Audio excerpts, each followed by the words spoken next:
Bismillah, wassalatu wassalamu ala rasulillah. Pernah suatu ketika Rasulullah Sallallahu Alaihi Wasallam sedang duduk bersama para sahabatnya. Sebuah seperti rembulan bercahaya yang dikelilingi oleh berbagai bintang. Sesaat setelah itu ada seorang pemuda yang datang menghampiri Nabi Sallallahu Alaihi Wasallam. Ketika itu pemuda ini bertanya dan meminta izin kepada Rasulullah Sallallahu Alaihi Wasallam.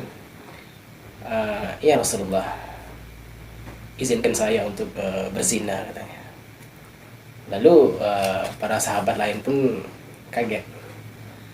Bahkan ada yang ingin mengeluarkan pedangnya untuk menebas pemuda ini karena dia telah kurang ajar kepada Rasulullah SAW.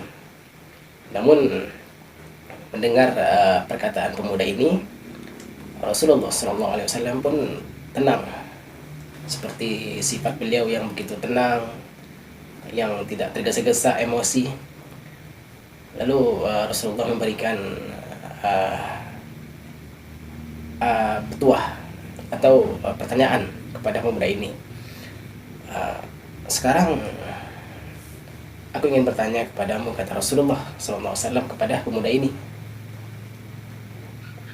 Bagaimana jika ibumu yang dizinai? Bagaimana jika adik perempuanmu yang dizinai? Bagaimana jika bibimu yang dizinai? Atau kakak perempuanmu? Atau saudari perempuanmu yang lainnya? Apakah engkau suka? Kemudian pemuda ini menjawab, tidak ya Rasulullah, aku tidak suka bila saudariku atau orang-orang yang aku sayangi dizinai. Maka dari itu engkau tidak boleh berbuat demikian. Jika engkau tidak suka, maka jangan engkau lakukan itu. Kemudian pemuda ini tersadar dan dia memohon ampun kepada Allah. Lalu dia minta didoakan agar dia membenci perbuatan tersebut. Lalu Rasulullah SAW pun mendoakannya agar pemuda ini membenci perbuatan zina. Alhasil sejak saat itu dia mulai membenci perbuatan zina. Begitulah Rasulullah SAW dengan tenangnya dan tidak tergesa-gesa meluapkan kemarahan. Maka dengan tenang pemuda ini menerima segala saran, segala hal yang disampaikan oleh Nabi SAW. Begitulah jika kita meneladani segala kisah Rasulullah SAW, begitu banyak pelajaran dan keindahan yang akan kita dengarkan, yang kita temui. Betapa beliau memiliki akhlak yang santun, pribadi yang lemah lembut, perkataannya yang tidak pernah menyakiti orang lain.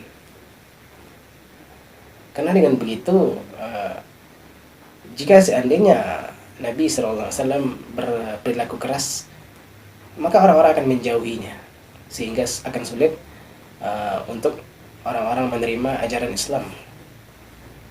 Maka begitulah keindahan dan kesantunan sifat yang dimiliki oleh Nabi kita yang tercinta Sallallahu Alaihi Wasallam.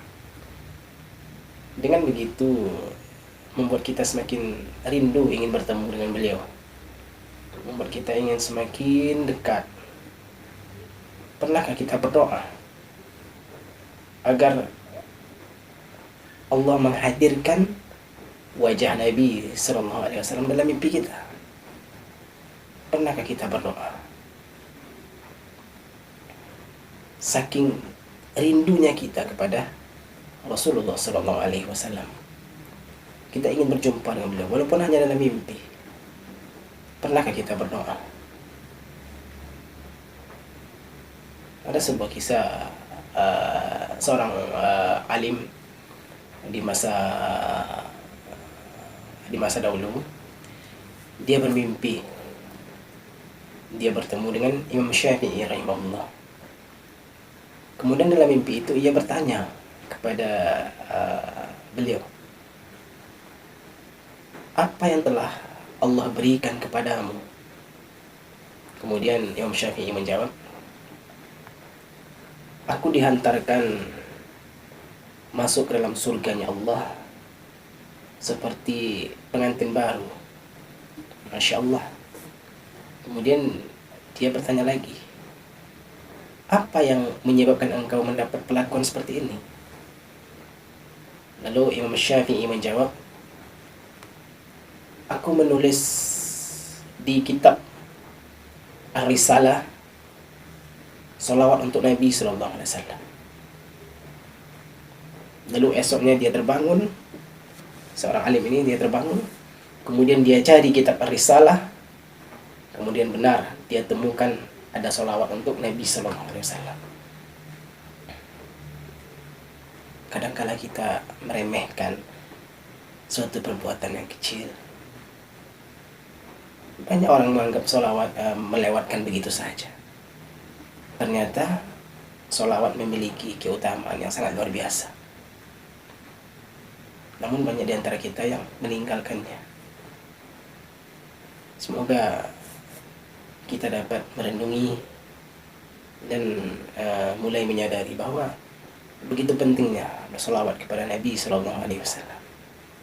Barakallahu fiikum.